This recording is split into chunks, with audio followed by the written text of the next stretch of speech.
Si le monde l'a oublié, les Kurdes se chargent de lui rappeler. Autonome ne veut pas dire indépendant. Très nombreux, 76% de Kurdes de la région autonome du Kurdistan irakien seraient allés voter ce lundi pour l'indépendance de leur région. Si le résultat du référendum kurde est attendu pour mardi soir, dès ce lundi, des milliers de Kurdes ont fêté la victoire annoncée du oui. Nous sommes ici pour faire la fête parce que nous avons créé un État kurde. Nous sommes Kurdes, nous ne sommes pas arabes ou perses.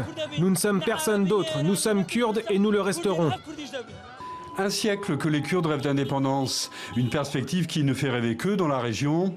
Si la victoire du oui semble ne faire aucun doute, elle ne sera certainement pas suivie d'une déclaration d'indépendance. Ce lundi, le dirigeant kurde Massoud Barzani a réaffirmé que le résultat de cette consultation marquerait en fait le début de discussions sérieuses avec Bagdad, notamment sur la riche province pétrolière de Kirkouk, conquise par les Kurdes en 2014 pendant le chaos État islamique. Mais dans la capitale irakienne, on refuse le divorce, le gouvernement invoque l'unité de l'Irak, le Parlement irakien demande même un déploiement militaire dans les zones pétrolières. Les Kurdes et l'Irak, une histoire d'affrontement et d'horreur pendant le mandat de Saddam Hussein. Nous allons souffrir de difficultés économiques, mais ce ne sera pas pire que ce que nous avons vécu en 92 et 93, alors que nous pouvions à peine trouver du pain à manger. Cela dit, nous ne nous sommes pas soumis à Saddam Hussein et maintenant nous ne nous soumettrons jamais à un Irakien arabe.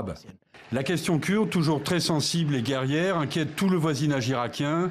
L'Iran a fermé ses frontières aériennes avec la région autonome, comme le fait actuellement la Turquie pour sa frontière terrestre. Ankara qui menace le Kurdistan irakien de stopper ses exportations de pétrole qui transitent par le territoire turc.